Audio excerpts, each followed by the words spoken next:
you are a graduate of Florida A&M University. What are your thoughts of the new president, Marva Johnson, who has no educational experience? She appears to be right MAGA, and she's been elevated to be president of that great university. What are your thoughts? Well, I think like every other alumni who isn't in the pocket of Florida Republicans, I'm outraged and on multiple levels. As you stated, this is a person who does not have the qualifications to be the president of the number one public HBCU in the country. Frankly, probably every single faculty member on campus is probably more qualified. Every single administrator at FAMU is more qualified than the person they just hired to manage them. And so it's a slap in the face of those of us who love this institution. But then again, it's not surprising because DeSantis has more or less decided that the presidencies of public universities are going to be for his political patronage, and he cares less about the excellence of these institutions and more about how am I going to pay back this Black person who was loyal, to me. And I think that, of course, as a result, we're going to suffer under the weight of somebody who doesn't really know what they're doing, but was rewarded to that position because they were loyal to their master. But you have really been one of the massive targets of this attack on DEI. I've seen articles written about you, and and so on.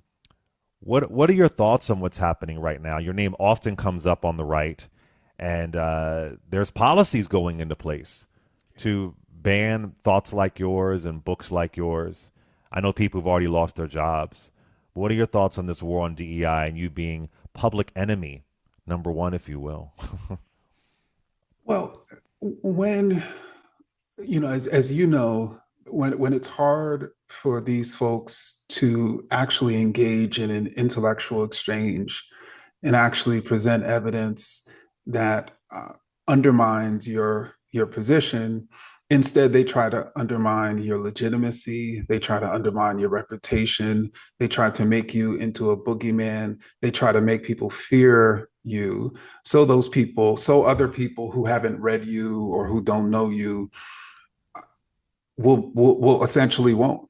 And I think that's what's happened, not just as it relates to me, but as it relates to all the Black thinkers who have been presenting evidence, who've been arguing that the problem is not Black people, the problem is racism. And I think in my case, I tried to essentially assert that fundamental challenge that there's nothing wrong with Black people and everything wrong with the policies and practices that are racist, that are actually causing these disparities and inequities. And we don't actually need to figure out some smoking gun to determine that a policy is racist. If it's actually leading to inequities and injustices, if you're claiming that the problem are the cultures or behaviors of Black people as opposed to those policies, then you're being racist. That was too much. That the notion that someone is not racist, when indeed people are typically identifying that way when they did something as racist, and when I ultimately say no, that's actually just a term of denial, it obviously prevents people from continuing to be racist towards Black people and continuing to deny it. So of course they had to come at me and delegitimize me, but again, they came at many other people and they'll continue to do so. But I think it also shows the strength of our ideas, the strength of our evidence, the strength of our clarity. How do you feel about where we are now in this moment? People have likened it to the fall of Reconstruction. I think there's some legitimacy to that, but thankfully we have quote unquote more power, at least a different voting electorate now than we did then. And I think people sometimes romanticize Reconstruction. It wasn't all fabulous and great. It was great violence and horror. But I know people who are concerned about the future, and they wonder if we'll have legitimate elections again. Are we in Trump USA? Um, what are your thoughts as a historian about the future of this country and of black people in this country? But it seems to me that I was one of those historians who compared this moment to the Reconstruction era. But the more that I thought about it, the more that it started to seem more like the 1850s. And this was a period that began, to give an example, with the Compromise of 1850. And one of the Mm-hmm. central planks of that compromise was of course, the Fugitive Slave Act, which essentially criminalized those who ran away from enslavement and more or less, even for the most part, criminalized abolitionist activities. So we compare It that made to slavery now. a national policy. It made it national. Exactly. So thereby the federal government became uh, was given sort of new powers to essentially suppress the ability of states and locales to welcome people who ran away from slavery or even challenge slavery. And so if you compare that to the here and the now, you have a federal government that is trying to criminalize anti-racist activity, who is trying to suppress the ability of institutions and states to support policies that create equal opportunity for all, or even promote literature that says we are all equal. And then, frankly, those that Fugitive Slave Act gave the federal government the ability to disappear people, right? And many of those people who were fugitives who came to the North were of course taken, but then there were also free blacks who had never been enslaved, who were also sort of taken back to the concentration camps that were, Mississippi plantations, and so I see those sort of parallels, but I also see another parallel, which is that the 1850s, all of those awesome powers emerged to maintain slavery because the resistance against slavery, certainly among Black people, but even among non-Black people, was growing. So it Mm-hmm. necessitated an awesome amount of power to maintain the status quo.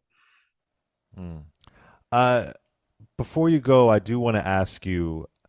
I think one of the things that's very unique from the 1850s or Reconstruction or even the 1960s is that I see some people in our community falling for the otherism. You know, once upon a time it was us. It was these black folks are moving into your neighborhoods. These black men are going to have sex with these white women. And then there was also Native Americans and the Chinese and so on. But Dr. Kendi, I was at the barbershop during the election, and I heard, yeah, I don't like Trump, but he's right on that trans shit.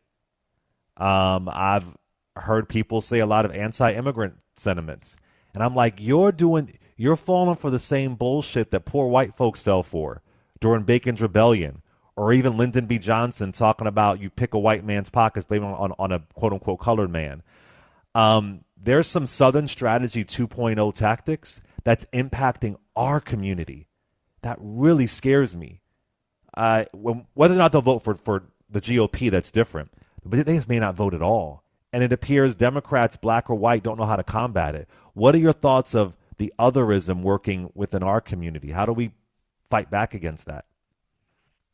Well, this is one of the reasons why when I wrote the book, How to Be an Anti-Racist, so much of the book, I had chapters on gender, I had chapters on ethnicity, I had chapters on color, I had chapters on class, and I had a chapter on sexuality.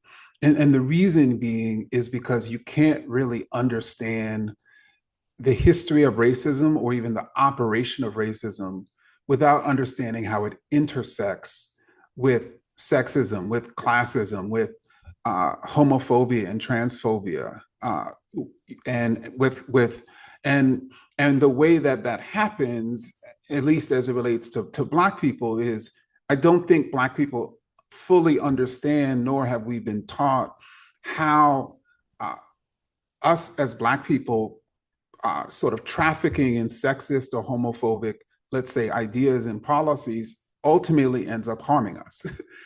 and and that's one of the things that I try to show, in that text, And frankly, I should also add that's one of the reasons why I liked your book, The Grift, because what people haven't really understood, I think African Americans understand for the most part that there were, for instance, puppet leaders who were installed in Africa following decolonization, who literally Yes. personally benefited from advancing the interest of England or France. So there's a general understanding of somebody like Mobutu, in the Congo or other people, but there isn't fully an understanding of how you can have a Black person who is in a position of power, who literally is benefiting from instituting anti-Black policies and then justifying those anti-Black policies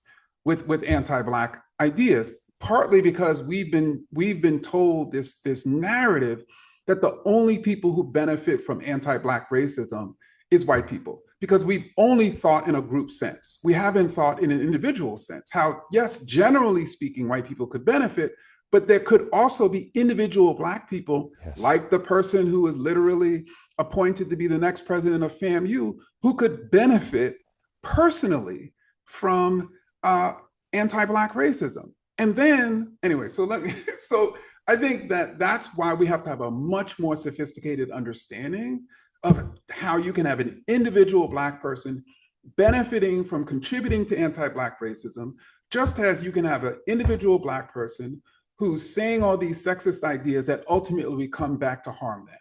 In the grift, I open it up where two enslaved people told on oh my gosh, was it? I believe it was Denmark Vesey. Forgive me, I don't have it in front of me. But anyway, they ended this uprising, and they were granted freedom. Yeah. And it was written out. You have an Yeah, Peter. impeccable, yes, Mhm. no, I'm sorry, unimpeachable reputation, and they were granted freedom. And several black men were tortured and they were hanged. But all those black men had to die for two people to have this unimpeachable reputation. So it's stunning. It's amazing. But thankfully, I'm sorry. No, I was going to say, and Peter, who one of the people who told on Denmark VC's rebellion, not only was granted his freedom, but he was also granted money from the state and used that money to purchase and enslave Black people. Yeah. Oh, so in my upcoming book, Burn Down Master's House, I close it with the Black Enslaver. It's kind of my ode to the grift. But Malcolm X is a story that people think that they know, but actually not. There's so much more there. And I love how much you've uncovered in this book. I think what is going to save us in this moment is knowing our history. The blueprint is already there. Yeah. And so that's why I think Malcolm Lives is so important, especially for young people.